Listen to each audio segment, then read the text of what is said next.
USCIS flashcard study guide for prep for the civics part of the citizenship test. This section will deal with questions 51 through 60. I'll go through the questions, and then if there's discussion for clarification, I'll talk about it. Otherwise, it's just questions and answers. Feel free to pause and watch, and hopefully we can help you get that test passed. Question 51. What are two rights of everyone living in the United States? You can choose from these: freedom of expression, freedom of speech. Those are usually the two biggest ones. A freedom of religion gets used a lot too. You just need two of those. So pick whichever two that you can remember and remember the best, and then those can be the two that you answer with. 52, what do we show loyalty to when we say the Pledge of Allegiance?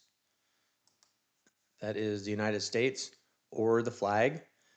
The Pledge of Allegiance is when you put the hand over the heart. I pledge allegiance to the flag of the United States of America. So you've said those words in there, United States and flag, and hopefully that will help you to remember. 53, what is one promise you make when you become a U.S. citizen?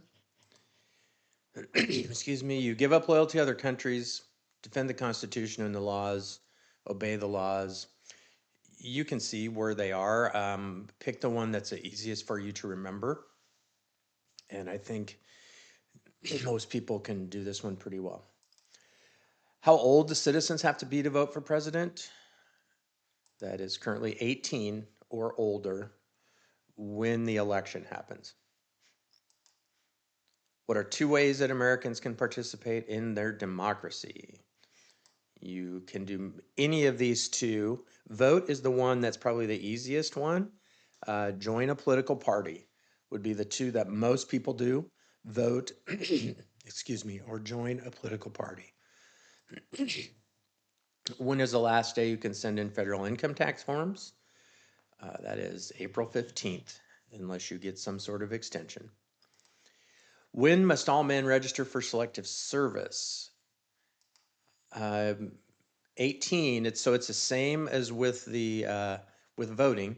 So 18, and then if you're between 18 or 26, you have to be registered if you are a male. It's one reason colonists came to America. Freedom. Religious freedom is probably more specific.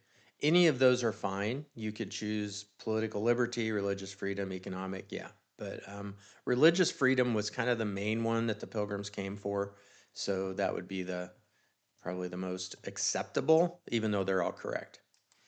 59, who lived in America before the Europeans? And that would be American Indians or Native Americans. That's the same, even though it's different names, those would be the same people. And question 60, what group of people was taken to America and sold as slaves? Africans, people from Africa. So that gets us through question 60. Keep practicing those questions, and hopefully you can pass that test.